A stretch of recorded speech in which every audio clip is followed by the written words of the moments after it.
I have figured out the formula for putting like a pro, and yes, this is something that you can also replicate in your own game. Putting seems simple until you actually have to do it. It's the only stroke in golf where the ball does not leave the ground, and yet it still finds about 47 different ways to miss. Welcome back, golfers, to Sam Roberts Golf, and in today's video we are breaking down the science and statistics behind putting.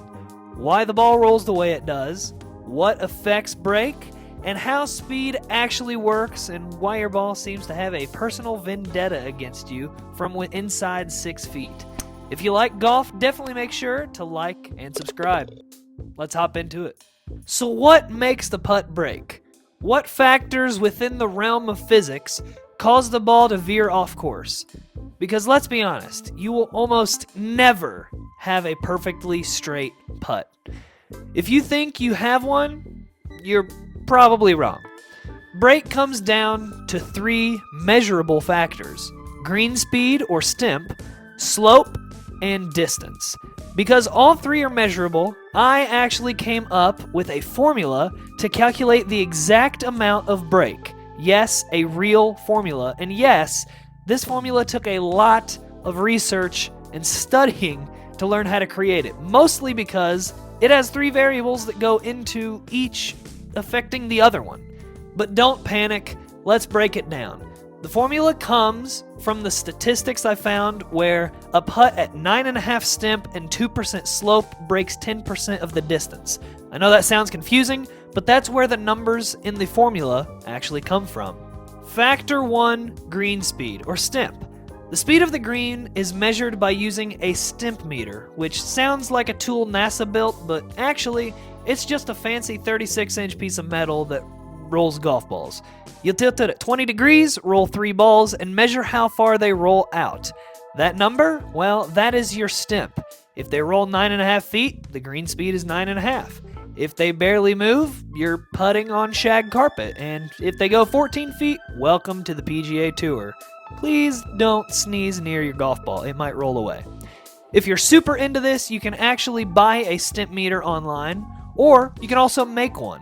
Or do what most golfers do and pretend you know what the stimp is. Factor 2, slope. Next, slope matters more than anything else. You can measure slope 2 ways. With a greens book, like Golf Logics. Not an ad, but hey, Golf Logics, call me.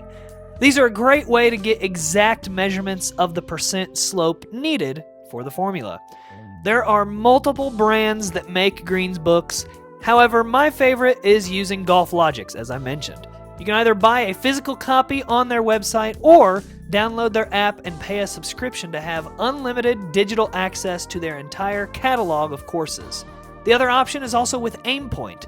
This is where you stand on your line, wiggle around, and pretend you're part of a cult, but it actually works.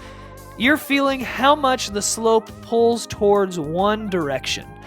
AimPoint is what you see a lot of pros using lately. This takes a lot of practice and muscle memory to be able to feel the slope with your feet. Look for a more in-depth look at AimPoint in a future video. Distance is simple. Step it off, estimate, because 1 step is about 1 yard. Normally. If you're unsure, you can also use a greens book to estimate as well, since most of them normally have a grid on the green. Estimating as close to the actual distance is important for the formula to get a more exact break. For this formula, it is also important to translate the yardage into feet. Sorry to my international friends, however, you can convert it out of the freedom units as needed. Putting the formula together. So, let's put it all together. Specifically, let's look at some example figures. 11 stimp, 2% slope, 15-foot putt. In that scenario, the ball would break roughly 21 inches. But here's where things get tricky. That assumes you hit the ball exactly 15 feet, which you will not. Because this is golf. If you hit it harder, there's less break. And if you hit it softer, there's more break. If you hit it way too hard, you're chipping back. However, this also brings in another good point. Putts break more downhill and less uphill. So, as you use the formula, add break for downhill and subtract break for uphill putts. This is due to the fact that you hit it harder uphill and softer downhill. Here are some other considerations to think about as well. First, hole width. The hole is about 4.25 inches wide. If you aim the previous 21 inches outside the hole and roll it perfectly, the ball barely creeps in on the edge. So, the best standard of practice is to subtract around 2 inches or so, which is half the width of the hole, to give the ball room to fall center cup instead of hanging on the cliff like it's The Rock in one of Kevin Hart's movies. So, in our instance, you would aim 19 inches outside the hole rather than 21. Finally, grain can also affect how the ball rolls. Grain is the direction the grass grows. You can spot it by looking into the cup. If one side looks browned out, the grass is growing that way. Putting into the grain slows the ball down, meaning less break. Putting down grain speeds it up, meaning more break. Putting across the grain will also make the ball break more in that direction. Imagine grain as the invisible hand that helps or sabotages you, really. And finally, the other scientific factors you need to look for are speed. So speed controls everything. The faster the ball rolls, the more it ignores the brake. Think of braking putts like changing lanes on the highway. Slow cars drift more, fast cars hold a straighter line. Friction. Friction slows the ball down. It's affected by a lot of things. Green, grass type. Moisture, scuffs, cuts, matte versus glossy finish, the grain, and believe it or not, grass stains can actually cause your ball to roll slower. Pro tip, if your ball looks like it fought a lawnmower, please get a new one. And spin. Yes, even on putts, spin matters. If you hit the ball off the toe or heel, you can create side spin that pushes the ball offline. That's why a smooth, centered strike matters.